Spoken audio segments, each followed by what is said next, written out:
Bismillahirrahmanirrahim. Ya Rabbi bil Mustafa balligh maqasidana waghfir lana ma madha ya wasi'al karami.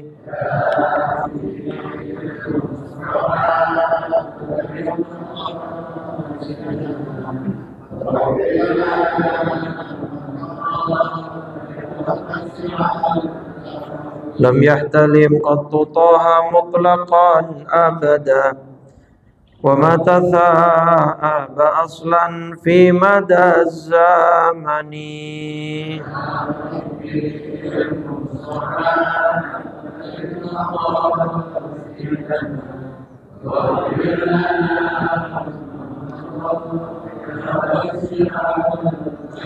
Minhu dawabu falam tahrab wa ma waqa'at dhubabatun abadan fi jismihil hasani. Ya Rabb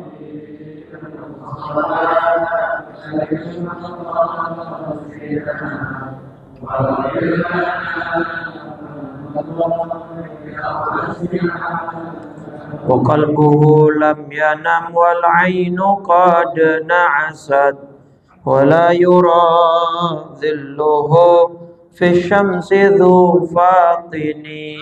Ya Rabb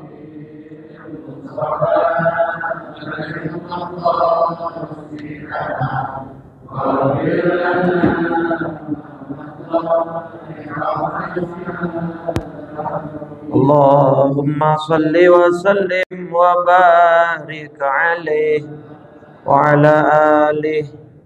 Al-Fatihah ila ruhi Rasulillah Sayyidina Muhammad ibn Abdullah wa ala alihi wa sahbihi wa mawala wa jami'i awliya'illah wa asfiya'illah, khususan sadatina Abi Bakrin wa Umar wa Uthman wa Ali wa an baqiyatis sahaba wa tabi'in wa tabi'it tabi'in wa man tabi'ahum bi ihsanin ila yaumiddin wa alaina ma'ahum wa fihim bi rahmatika ya arhamar rahimin. Thumma ila ruhi al-muhajir ila Allah Ahmad bin Isa wal ustadzil azamil faqihil muqaddam Muhammad ibn Ali Ba'alawi wa Syekh Abdul Rahman bin Muhammad bin Saqaf auladihil jami' wa ikhwanil jami'. Thumma ila ruhi sahibir ratib qutbil irsyad wa khawthil ibad wal bilad Al-Habib Abdullah bin Alawi al-Haddad wa usulihim wa furu'ihim. Thumma ila ruhi muallif hadzal kitab As-Sayyid Abdullah bin Tahir. Thumma ila ruhi Syekh Wali Syekh Nawawi bin Umar al-Jawi al-Bantani. Thumma ila ruhi Syekh Walidi Al-Hajj Ahmad Mustalih Badawi Hanafi. Thumma ila ruhi Ahmad Marzuqi bin Mirsad. Thumma ila ruhi Baba Sakinah binti Sayyid Ali Baharun. Thumma ila ruhi min ulama wa ahli keluarga besar Jamaah Nurul Amal wa ta'lamu bihim wa bi asma'ihim. Thumma ila ruhi amwatina wa amwatikum wa amwatil muslimina ajma'in. Anna Allah al-Karim taghashana taghashahum birrahmah wal maghfirah wa yu'idu alaina min barakatihim wa ulumihim wa nafahatihim fid dini wad dunya wal akhirah wa ala niyatil futuh wal munuh wal rusukh wa taubatin nasuh wa salahil jasadi wal ruh wa ila hadratin nabi. Al-Fatihah. A'udzu billahi minasy syaithanir rajim. Bismillahirrahmanirrahim. Alhamdulillahi rabbil alamin. Ar-Rahmanir Rahim. Maliki yaumiddin. Iyyaka na'budu wa iyyaka nasta'in. Ihdinas siratal mustaqim. Siratal ladzina an'amta 'alaihim ghairil maghdubi waladdallin. Amin. Bismillahirrahmanirrahim. Nawaitu ta'alluma wa ta'lima wa tadhakkura wa tadhkira wan naf'a wal intifa'a wal ifadata wal istifadata wal hatha ala tamassuki bi kitabillahi wa bi sunnati rasulillahi sallallahu alaihi wasallam wa du'a ilal huda wa dalalata alal khair ibtigha'a wajhillahi wa mardatihi wa qurbihi wa thawabihi. Bismillahirrahmanirrahim. Assalamualaikum warahmatullahi wabarakatuh. Alhamdulillahi rabbil alamin. Wabihi nasta'in ala umuri dunya waddin. Wassalatu wassalamu ala ashrafil anbiya wa khatamil mursalin Sayyidina wa nabiyyina wa maulana Muhammadin wa ala alihi wa ashabihi ajma'in. Subhanaka la ilma lana illa ma 'allamtana innaka antal alimul hakim. Rabbi shrah li sadri wa yassir li amri wahlul 'uqdatam min lisani yafqahu qawli wa saddid lisani wahdi qalbi bihaqqi sayyidina Muhammadin sallallahu alaihi wasallam. Amma ba'du, faya ayyuhal hadirun wal hadirat, seluruh jamaah dan DKM Masjid Jami' Nurul Amal, Bapak Ibu jamaah salat maghrib rahimakumullah. Alhamdulillah, malam ini kembali Allah berikan kita nikmat iman, Islam, panjang umur dalam keadaan sehat walafiat. Mudah-mudahan semua yang hadir pada kesempatan malam hari ini Allah berikan limpahan nikmat dan anugerah yang tak terhingga sampai akhirnya Allah berikan kita wafat dalam husnul khatimah. Salawat teriring salam tak lupa senantiasa kita curah limpahkan kepada junjungan kita baginda Nabi besar Muhammad sallallahu alaihi wasallam beserta seluruh keluarganya, para sahabat dan pengikutnya hingga yaumil qiyamah. Mudah-mudahan kita semua tergolong umat Nabi yang kelak mendapat syafaatnya di yaumil qiyamah. Amin ya rabbal. Malam ini tangke itu ya, Sulamat Taufik. Ya. Baik, kita masih dalam pembahasan jenis-jenis riddah, jenis-jenis murtad. Yang pertama dari sisi akidah atau keyakinan. Kita sudah sampai di antara jenis murtad dalam sisi akidah adalah menafikan kewajiban hal-hal yang bersifat mujma' alaih, hal-hal yang bersifat disepakati ya kewajibannya atau disepakati keharamannya. Dan juga kita sudah membahas ya menafikan ke syariat ya atau kesunahan sesuatu yang memang sudah menjadi maklum adanya. Nah, itu sampai situ kemarin. Nah, selanjutnya di sini au'azzama. Bismillahirrahmanirrahim. Qala Syekhul Muallif rahimahullah wa adaman naf'a bihi wa bi barakati ulumihi wa bikum fid daraini amin. Radhiyallahu ta'ala anna wa ankum. Au azama 'alal kufri fil mustaqbal.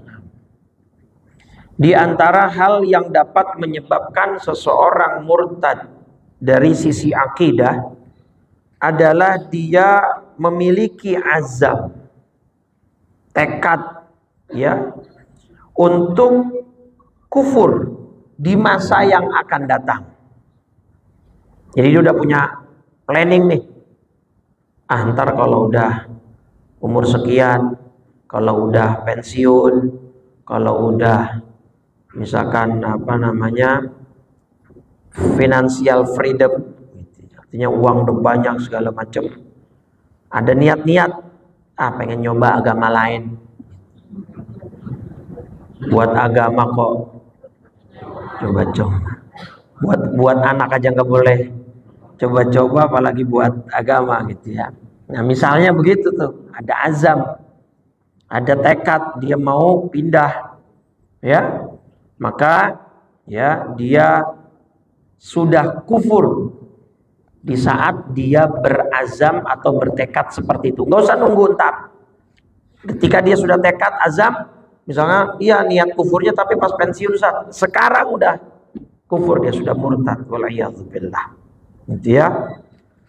Jadi jangan kemudian disepelekan hal tersebut ya. Nyesalnya nanti luar biasa. Atau yang kedua, au ala fi'li syai'in mimma dzukir au taraddada fihi la wiswasuhu, atau dia melakukan sesuatu yang telah disebutkan, yaitu tadi ya, kufur dengan niat di masa yang akan datang, atau dia ragu, au taraddada fihi, atau dia ragu di dalam keimanannya, maksudnya mau kufur apa mau lanjut iman nih, gitu ya, mau tetap Islam apa keluar dari Islam nih. Nah, kemudian dia ragu di dalam hatinya, maka dia dianggap murtad di saat itu juga ya. Kenapa ini alasannya? Kata Syekh Nawawi, li'anna istidamatal imani wajibatun wa taraddudu yunafiha. Karena orang ketika beriman, nah, imannya ini harus terus ada dengan yakin, walaupun kualitasnya naik turun. Jadi yang dikatakan al-imanu yazid wa yanqus itu bukan di tahap atau di level keyakinannya Pak, tapi di level kualitasnya. Paham gak nih? Bisa bedain gak? Jadi kalau orang yang ragu ini, itu dia keraguannya ada di level keyakinannya. Nah kalau yang dikatakan al-iman yazid wa yanqus, iman naik dan turun, jarang naik, seringnya turun, itu kita tuh, atau minimal saya. Kalau Bapak Ibu sih kayaknya kebalikannya, seringnya naik, jarang turun, begitu ya. Itu yang dimaksud di situ level kualitas. Tapi dasar keimanannya harus alal yakin fistidamatin. Keyakinannya harus dawam, harus tetap stagnan, bahwa yakin Allah Tuhan, yakin bahwa Allah Maha Kuasa. Keyakinannya mah itu tetap gitu. Yang naik turun itu kualitasnya. Ya kadang-kadang kalau kualitasnya naik, ibadahnya jadi naik, jadi semangat. Ketika kualitas imannya lagi turun, ya ibadahnya sekenanya, seadanya, kan gitu ya. Tapi yakinnya mah tetap yakin. Loh, gue mah tetap yakin Allah Maha hebat Allah. Nah, itu nggak kufur, nggak murtad. Yang menyebabkan orang kufur atau murtad di level keyakinannya dia ragu. Iya ya, selama ini kita di doktrin Islam ini kan sama orang tua dari kecil. Emang Allah beneran ada ya? Nah itu Pak. Jadi di level keyakinannya dia ragu. Coba sekali-kali gue pindah agama barangkali gitu. Lah itu yang akhirnya menyebabkan turunnya surat Al-Kafirun kan Bapak Ibu. Ya, surat Al-Kafirun itu sababun nuzulnya apa? Sebab turunnya surat Al-Kafirun itu apa? Apa? Ngomongnya jangan geremeng-geremeng. Saya mana dengar. Surat Al-Kafirun turun satu surat utuh Bapak Ibu. Tidak terpisahkan. Kalau surat-surat yang lain kan banyak yang terpisah ya, terutama surat-surat panjang. Al-Kafirun termasuk surat yang utuh selain Al-Fatihah. Al-Fatihah utuh langsung satu surat. Termasuk yang surat yang utuh secara langsung adalah surat apa penyebabnya? Latar belakangnya apa? Nabi ditawarkan sama beberapa pemuka Quraisy. Ada Walid ibn al-Mughirah, ada Al-As ibn Wa'il. Mereka datang ke Nabi, Muhammad sallallahu alaihi wasallam. Mereka kan ngomong begitu aja, Pak. Gini aja dah, daripada kita kucing-kucingan terus, daripada kita salah-salahan, ribut, berantem terus, nyari siapa yang benar, ini dah, kita punya penawaran menarik nih, gitu. Gimana?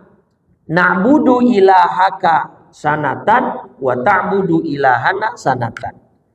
Sekarang gini aja, kami nih Quraisy rela mau untuk menyembah Tuhanmu dan mempelajari ajaranmu selama 1 tahun penuh, gitu. Tapi ntar tahun berikutnya gantian, kamu yang ikut agama kita.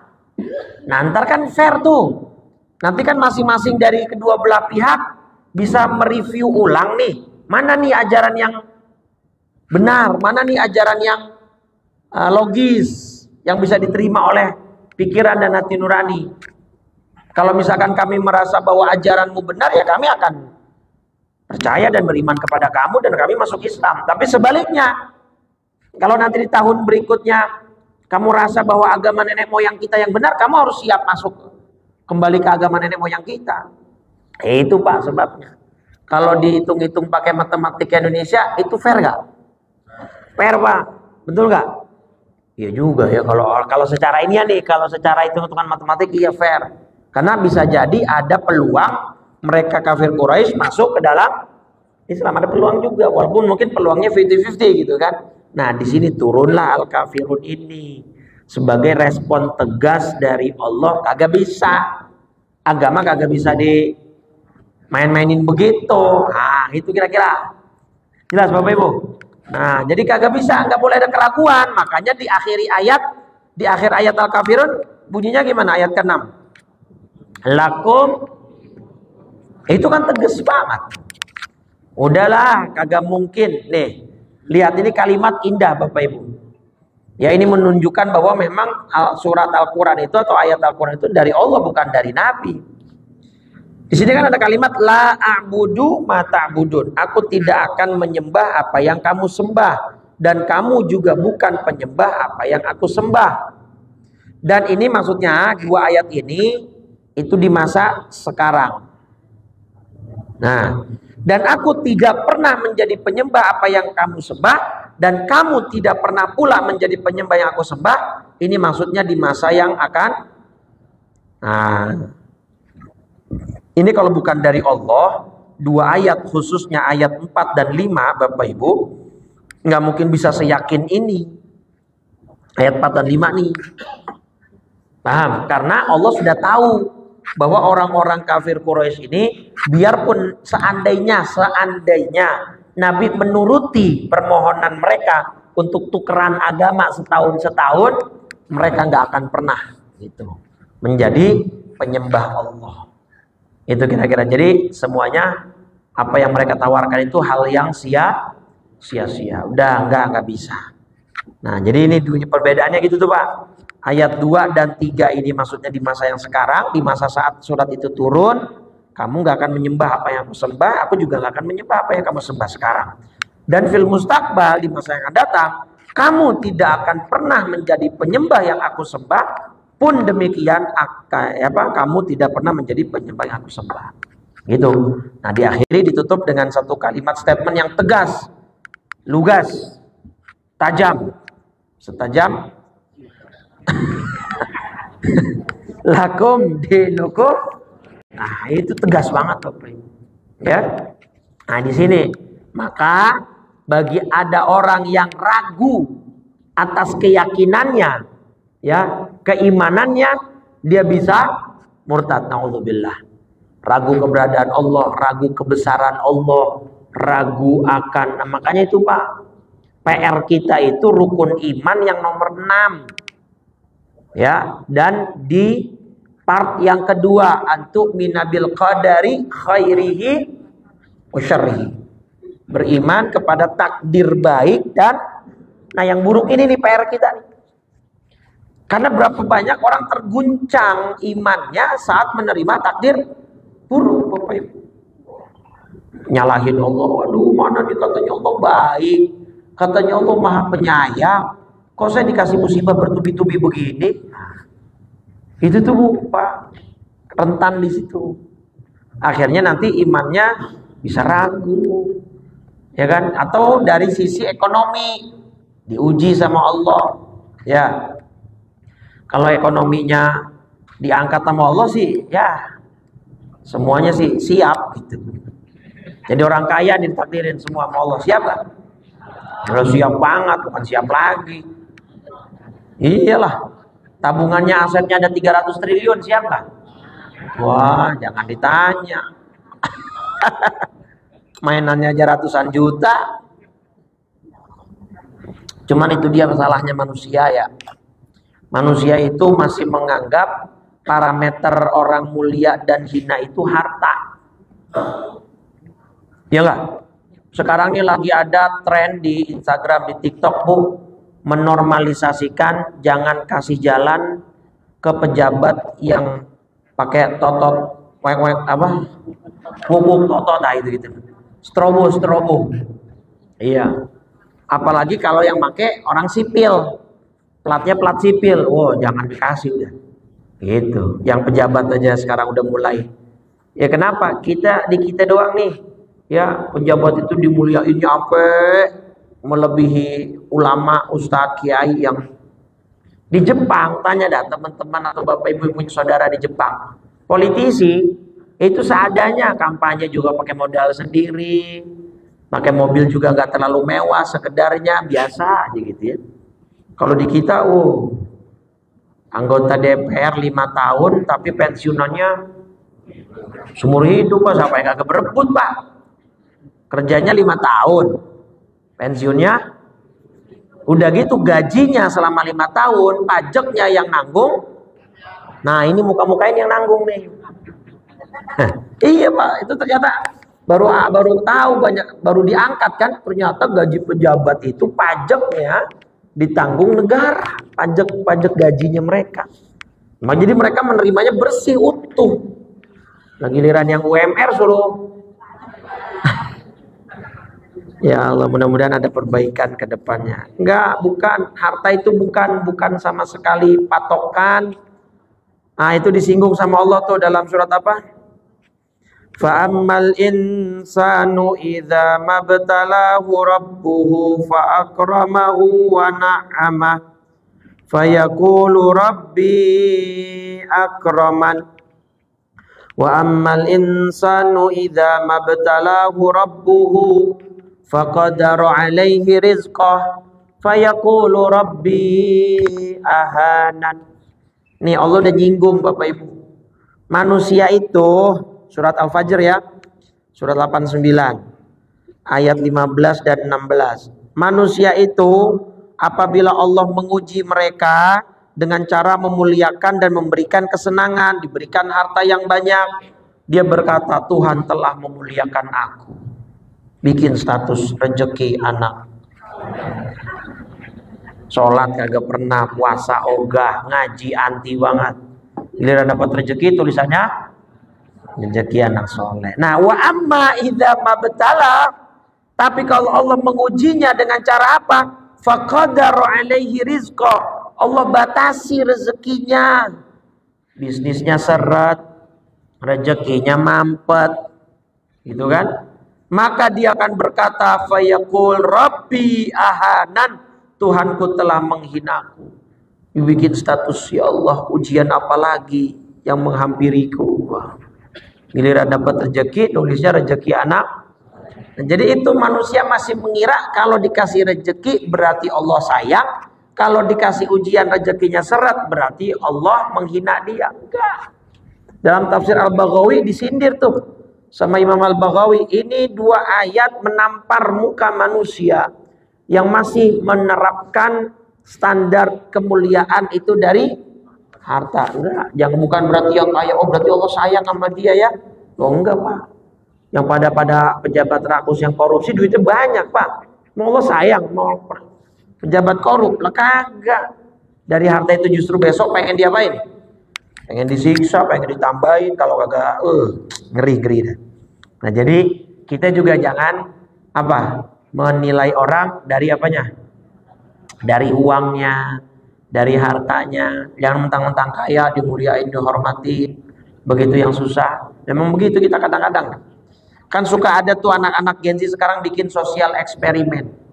Datang ke suatu mall, ke toko HP. Satu orang krunya pakai pakaian keren, bonafit. Satu orang pakai pakaian biasa. Ya kira-kira mana yang dapat perlakuan yang lebih pantas? Yang penampilannya keren. Yang ini yang ada diusirnya pegang-pegang terlecet, rusak ntar lagi baru gitu. Nah, itu masih banyak ternyata Pak di kalangan kita itu.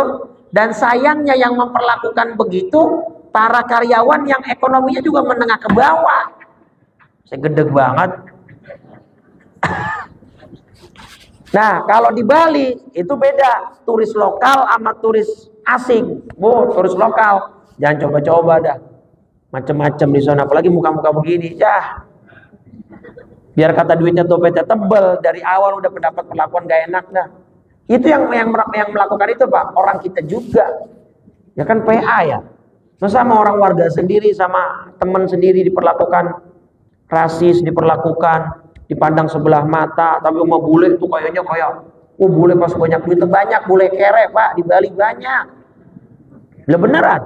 Sengaja banyak yang kagak bisa pulang gara-gara nggak punya duit, akhirnya bikin onar, ya kan, supaya ditangkap sama imigrasi. Terus artinya diapain? Supaya gratis, maka gak punya duit, gara-gara penampilannya doang, rambutnya rada bule, putih. Bapak ibu juga bisa, kalau mau dibulein ke salon sono. Manjangan kalau kulit begini jangan pakai macam-macam udah. Takutnya mukanya bagaimana, rambutnya bule, tersangka dari luar itu rainbow cake apa? Yang macam-macam udah ya. Enggak ya, hindari menilai orang dari apanya? Dari harta. Enggak. Orang yang dinilai apanya? Imannya, takwanya, ya. Inna akramakum indallahi atqakum. Nah itu Pak, jadi jangan ada taraddud, jangan ada waswasah, jangan ada keraguan terhadap Allah. Apapun yang Allah lakukan, insya Allah apa yang Allah kehendaki buat kita itu yang terbaik buat kita. Ya, itulah makna tawakal yang kita udah bahas hadis-hadisnya di Riyadhus Shalihin. Ya kan? Nabi emang gak mengalami penderitaan, Bu. Kalau memang kita memahami filosofi sayangnya Allah berarti orang itu gak dapat penderitaan, salah besar. Nabi dapat penderitaan gak? Paling banyak penderitaannya. Ya kan? Iya, dari lahir udah nggak punya ayah, begitu lahir dibawa sama Halimah untuk disusui, balik usia 5 tahun, usia ke-6 ibundanya wafat, pindah ke kakeknya, umur 8 tahun kakeknya, nah itu dibully sama anak-anak sebayanya, dimusuhin sama pamannya sendiri, nanti begitu dia sudah diutus menjadi rasul dan seterusnya. Ya, jadi apa yang sudah menjadi keputusan Allah, yakini bahwa itu adalah takdir yang harus kita jalani. Kemarin saya habis kajian di Yarsi. Setelah kajian ada mas-mas karyawan swasta. Ya, kalau dilihat dari seragamnya sih kayaknya outsourcing. Dia cerita, Ustadz, gimana ya Ustadz, untuk supaya hati kita yakin bahwa Allah itu maha baik, Allah itu maha adil. Emang kenapa Mas? Saya tanya. Istri saya baru 2 bulan lalu meninggal Pak Ustadz. Anak saya yang kedua baru 3 bulan. Yang pertama sih udah 8 tahun, tapi yang kedua baru 3 bulan. Ya kok istri saya diambil Pak Ustadz gini. Dia minta nasihat, minta ujangan. Ya kan, yang begitu-gitu tuh kan ujian yang kalau orang nggak punya stok iman, nggak punya wawasan luas dalam literasi agama, rentan untuk digoyang sama setan itu Bapak Ibu. Ya kan? Itu dia. Jadi bahkan mungkin kalau ada orang masuk dari sisi ekonomi udah langsung bisa berbalik arah. Waliyadzubillah. Jadi jangan dianggap remeh ngaji begini. Ini upaya kita ya minta kepada Allah supaya iman kita terpupuk terus. Tanaman kalau gak disiram, gak dikasih pupuk, lama-lama mati. Hati kita juga begitu, ya. Jadi jangan ada keraguan udah. Semua yang menjadi keputusan Allah ketika sudah terjadi ya, bahasanya ketika sudah terjadi itu sudah yang terbaik. Tapi sebelum terjadi, ikhtiarkan yang terbaik. Seperti kisah hijrahnya Nabi kan, keluar malam-malam, nyewa jasa penunjuk jalan. Nah, Sayyidina Ali suruh gantikan di atas kasur dan seterusnya, itu ikhtiar maksimal boleh. Nah, tapi begitu sudah terjadi, tidak boleh ada keraguan kita kepada Allah ya. Ustaz ngomong enak, tapi kan kalau yang lagi dapat musibah mah berat. Itu dia, makanya butuhnya sekarang kita lagi sehat, kita lagi nggak dapat musibah yang berat, kita pupuk nih iman. Ya, kita pupuk sabar kita stok. Begitu nanti ada musibah dan ujian, insya Allah kita bisa melewatinya. Gitu, Bang. Jadi nggak boleh ragu ya. Nah, adapun dalam surat An-Nahl, Bapak Ibu, surat 6 ayat 106 16. An-Nahl 16 ayat 106. Nih, man kafara billahi min ba'di imanihi illa man ukriha wa qalbuhu mutmainnum bil iman. Jadi ada kelonggaran dalam syariat. Kalau ada orang dipaksa untuk kufur, Bu. Misalkan ada orang ditangkap nih sama penjajah, ditangkap sama penjahat, orang kafir. Syaratnya kalau dia mau hidup, maka dia harus menyatakan kufur. Nah, dalam ayat ini boleh ya dia berpura-pura kufur di mulutnya tapi hatinya ini ya, wa qalbuhu mutmainnum bil iman. Jadi yang penting hatinya tidak ada keraguan, tidak ada tarik ulur. Saya yakin mantap bahwa Allah itu ada, Allah Maha Penyayang, Allah Maha Pengasih. Cuman beda dengan kisahnya Bilal. Bilal bin Rabah kan disuruh kufur juga tuh sama tuannya. Siapa tuannya Bilal bin Rabah? Yang bebasin dulu dah, yang bebasin gampangan dikit. Yang bebasin siapa? Yang merdekain Abu Bakar Siddiq. Nah, tuannya Bilal saat menjadi budak siapa? Ayo, ini beneran nih yang bisa jawab, saya keluarin dompet nih. Ayo, karena ini jarang ada yang tahu nih. Umayyah bin Khalaf. Nggak saya jadi keluarin dompet karena nyontek di Google. Saya soalnya ngeliat ke HP. Umayyah bin Khalaf. Itu kan ketika disiksa di atas gurun pasir, ya ditimpakan batu besar. Apa kata Umayyah bin Khalaf? La tazalu hakadha hatta tamuta. Kamu akan terus saya siksa seperti ini sampai kamu mati. Illa, kecuali antakfura bi Muhammadin sallallahu alaihi wasallam. Kecuali kamu kufur dan menolak ajaran Muhammad. Tapi apa yang dikerjakan oleh siapa? Bilal bin Rabah. Alih-alih sebenarnya boleh pakai ayat ini, beliau pura-pura gitu di mulut biar gak disiksa dulu, biar terbebas dulu dari siksaan, boleh. Tapi iman beliau luar biasa. Malah beliau cuma keluar satu kata yang berulang. Allah. Ada satu ayat bilang dia maksudnya Allah gitu ya. Nah, itu beda level iman, Pak. Kalau udah disiksa begitu mah ya udah habis dah. Iman kita bisa rontok, naudzubillah. Tapi boleh memang secara syariatnya tidak diperbolehkan untuk berpura-pura, yang penting hatinya beriman. Ya. Nah, terus itu yang kedua ya. Jadi yang pertama tadi pembahasan malam ini, bisa orang murtad kalau dia punya azam mau kufur di masa yang akan datang. Maka saat itu juga sudah kufur, sudah murtad. Atau dia melakukan sesuatu yang bisa membuat hatinya ragu terhadap keimanannya, naudzubillah. Dia ragu mau keluar apa enggak, mau kufur apa enggak. Udah kufur. Nauzubillah. Jangan ada pernah perasaan begitu ya. Nah, yang ketiga di malam ini, au angkara suhbata sayyidina Abi Bakrin radhiyallahu anhu.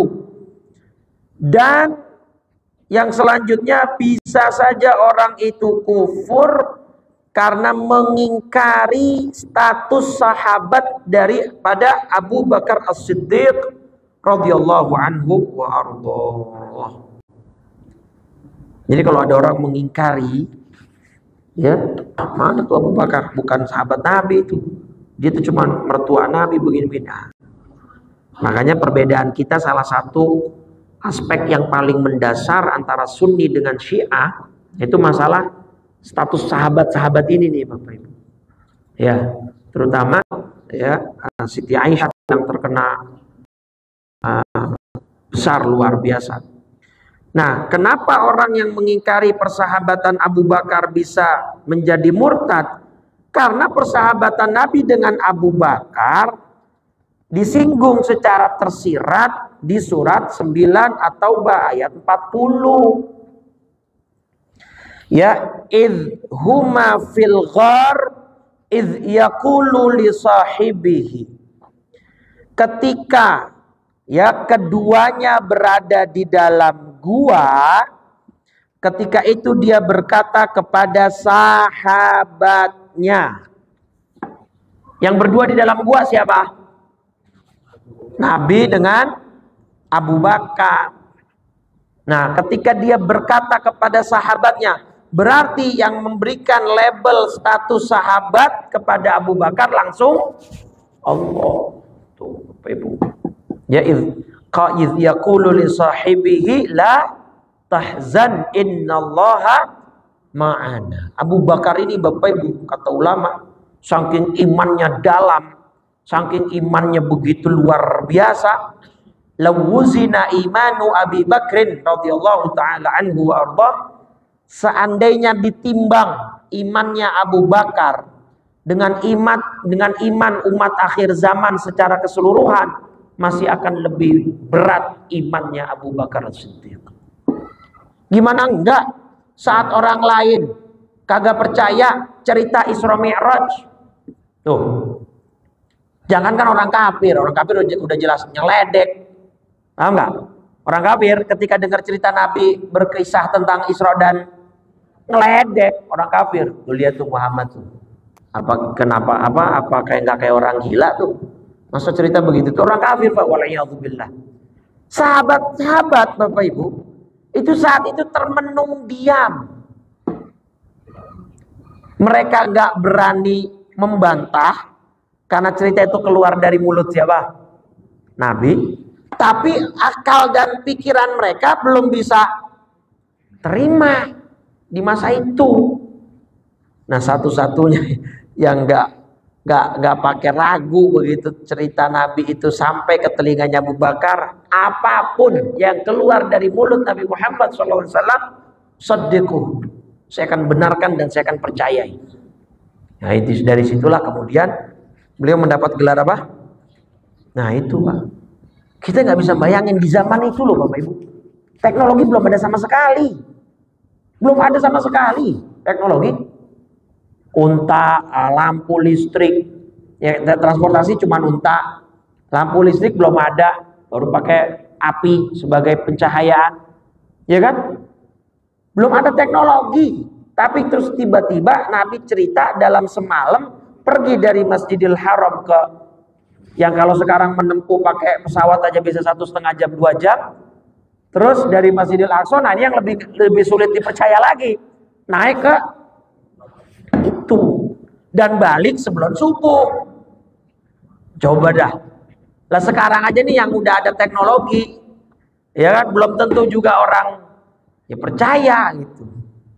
Sampai langit ke-7 gitu. Padahal mungkin sekarang udah ada roket, udah ada NASA, udah apa segala macam. Apalagi zaman itu. Jadi bayangkan lingkungannya. Pantes kalau kemudian di sini pengarang kitab mengatakan yang mengingkari persahabatan Abu Bakar dengan Nabi, dia bisa masuk dalam kemurtadan, al-mudzubillah. Gitu Bapak Ibu. Abu Bakar ini afdhalus sahabah 'alal itlaq. Kalau dalam akidah Sunnah Jamaah, nomor 1 sahabat yang paling mulia adalah Abu Bakar Siddiq radhiyallahu anhu. Itu no debat sudah. Ya, no debat sudah. Abu Bakar Siddiq radhiyallahu anhu. Memang ini sahabat-sahabat Nabi pilihannya Allah juga. Gak mungkin sembarangan kan yang dipilihin oleh Allah. Nah, yang kedua baru Khalifah Umar, nanti ketiga Utsman, dan yang keempat Ali radhiyallahu taala anhum wa ardhahum ajma'in, gitu ya dulu ya. Nah, jadi itu tentang Abu Bakar As-Siddiq. Sudah begitu beliau juga sekaligus berstatus sebagai apanya Nabi? Bapak mertuanya Nabi. Gitu ya. Itu sisi pertama, kenapa orang yang mengingkari persahabatan Abu Bakar dengan Nabi itu bisa murtad, karena menolak Al-Quran tadi, surat At-Taubah ayat 40. Nah, sisi keduanya, kalau kata Syekh Nawawi Al-Bantani, fanafi suhbata ahadihim mukadzibun lin nabi. Dan sisi selanjutnya, kenapa orang yang mengingkari persahabatan Nabi dengan Abu Bakar itu bisa dikatakan murtad? Berarti dia menuduh Nabi berbohong, atau dia tidak percaya terhadap apa yang dilakukan oleh Nabi. Nabi saja mengakui Abu Bakar sebagai sahabatnya. Loh, kok Anda yang ngaku sebagai umatnya tidak mengakui Abu Bakar sebagai? Nah, itu di situ letak kenapa dia bisa dikatakan murtad. Berarti dia mengingkari apa yang menjadi keputusan Nabi Muhammad Shallallahu Alaihi Wasallam. Maka dia bisa dihukumi sebagai orang yang murtad. Gitu Bapak Ibu. Tapi tetap sahabat itu tidak sederajat dengan Nabi. Artinya mereka tidak maksum. Mereka tidak terpelihara dari dosa, tapi mereka mahfuz. Ya, mereka dijaga sama Allah. Tidak terpelihara, tidak 100% bebas dari dosa seperti Nabi, tapi mereka mahfuz. Mereka dijaga oleh Allah. Ya, gerak-geriknya dipantau, dapat taufik, dapat hidayah gitu, ya. Jadi jangan dibayangkan, kok berarti sahabat manusia sama kayak kita ya Ustaz. Nanti mereka berbuat dosa juga sama kayak kita. Beda. Dosa mereka sama dosa kita. Kita nganggep otak sama pikiran kita nggak ingat Allah setiap saat, itu bukan dosa. Tapi sekelas Abu Bakar, Umar, dan sahabat yang lain, sesaat saja pikiran mereka tidak terhubung dengan Allah, itu mereka anggap sebagai dosa. Jadi parameter dosanya itu beda, Pak. Paham nggak maksudnya? Kita menganggap mungkin kalau nggak ingat Allah, nggak zikir sama Allah, biasa aja, kayak bukan kesalahan. Tapi sekelas mereka nggak ingat Allah, nggak zikir sama Allah, udah dosa. Mereka anggap. Paham nggak? Lah kita zaman sekarang kagak sholat aja, kagak nganggap itu dosa, anteng-anteng wae, nggak ada gironya, nggak ada sembah. Paham ya? Itu maksudnya. Jadi jangan kemudian merendahkan derajat para sahabat sampai kayak disamain ke kita. Beda, Bapak Ibu, jauh. Ya, otak orang beda-beda, keimanan orang juga beda-beda. Nah, sahabat punya keunggulan. Kata Nabi apa? Afdhalul qurun qarni. Sebaik-baiknya generasi adalah generasi yang ada di zaman aku, kata Nabi. Ya berarti siapa? Generasi di zaman Nabi siapa? Sahabat. Nabi aja mengakui kok kemuliaan para sahabat, tuh siapa kita komentarin sahabat ini salah nih, harusnya bukan begini ya. Orang-orang sekarang demennya begitu. Ya, ilmu belum ada, baca hadis terjemah, baca Quran masih beletot-beletot. Ada ulama ini dikomentarinnya kayak dia yang paling banyak. Gak komentar-komentar di netizen begitu tuh Pak?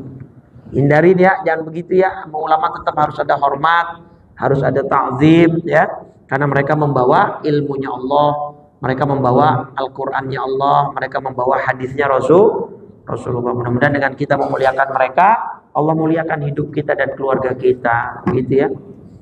Baik, mungkin sampai situ. Nah, besok nanti kita akan bahas lagi hal-hal yang bisa menyebabkan orang murtad. Hati-hati nih ya, termasuk menormalisasikan menormalisasikan zina. Sekarang tuh ada tren lagi tuh di TikTok.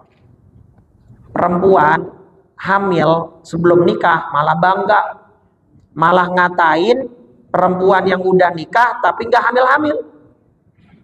Paham nggak? Dia status nih posting nih foto apa tuh USG. Nih kayak gue dong, belum punya laki aja udah bisa hamil. Kalian yang udah pada nikah belum hamil-hamil, gimana tuh? Gitu. Jadi intinya ngeledek gitu. Naudzu. Kalau dalam postingan-postingan semacam itu yang bersangkutan agamanya Islam dan kemudian dia memposting itu dalam keyakinannya bahwa zina berarti halal, masuk yang kemarin tuh, menghalalkan yang Allah haramkan atau mengharamkan yang Allah, biarpun misalnya istrinya bercanda. Bagaimana bercanda, lu ngelakuin dosa aja udah salah, diumbar lagi. Udah ngumbar dosa, diungkap, diposting, sampai ngeledek orang yang ngejalanin syariat lagi. Kan seolah-olah postingan itu bilang, ya mendingan lu kagak usah nikah, yang penting hamil. Kalau udah nikah tapi kagak hamil-hamil, percuma, buat apa nikah? Kan seolah-olah begitu Pak pesannya. Paham? Naudzu. Ini anak-anak kita dipantau, keturunan kita diawasi ya. Mudah-mudahan mereka bisa dilindungi oleh Allah Subhanahu wa taala. Dah. Kita buka salam alal baitnya. Bismillahirrahmanirrahim. Assalamualaikum ya Rasulullah. Assalamualaikum ya Aba Fatimah. Assalamualaikum ya Jaddal Hasan. Assalamualaikum ya Jaddal Husain. Assalamualaikum ya Jadda Zainab. Assalamualaikum ya Sayyidah Fatimah binta Rasulillah. Assalamualaikum ya Ummal Hasan. Assalamualaikum ya Ummal Husain. Assalamualaikum ya Umma Zainab. Assalamualaikum ya Ummal Mu'minin. Ya Sayyidah Khadijah binta Khuwailid. Assalamualaikum ya Umma Fatimah. Assalamualaikum ya Umma Rasulillah. Ya Sayyidah Aminah binta Wahbin. Assalamualaikum ya Amirul Mu'minin. Ya Ali bin Abi Talib. Assalamualaikum ya Abul Hasan. Assalamualaikum ya Abul Husain. Assalamualaikum ya Aba Zainab. Assalamualaikum ya ummata Muhammad fi masyariqil ardi wa magharibiha al ahya'i minkum wal amwat wa rahmatullahi wa barakatuh. Afdhalu dzikri fa'lam annahu la ilaha illallah, la illallah, la ilaha illallah, Muhammadur Rasulullah sallallahu alaihi wasallam. Kalimatu haqqin 'alaiha nahya wa 'alaiha namut wa biha nub'atsu insyaallah ta'ala minal aminin. Alhamdulillah rabbil alamin. Allahumma shalli ala sayidina Muhammadin wa ala alihi washabbihi ajmain. Allahumma inna nas'alukal huda wat tuqa wal afafa wal ghina. Allahumma ati nufusana taqwaha wa zakkiha anta khairu man zakkaha anta waliyuha wa maulaha bi rahmatika ya arhamar rahimin. Ya muqallibal qulub tsabbit qulubana wa qulub auladina wa banatina ala dinika wa ta'atik ya muhawwilal hauli wal ahwal. Hawil ahwalana ila ahsanil hal. Rabbana atina fid dunya hasanah fil akhirati hasanah wa qina adzabannar. Sallallahu ala sayyidina Muhammadin wa ala alihi wa sahbihi wa sallam. Bifadli subhana rabbika rabbil izzati amma yasifun wa salamun alal mursalin walhamdulillahi rabbil. Subhanakallahumma wa bihamdika asyhadu an la ilaha illa anta astaghfiruka wa atubu ilaik. Wal afu minkum. Assalamualaikum warahmatullahi wabarakatuh.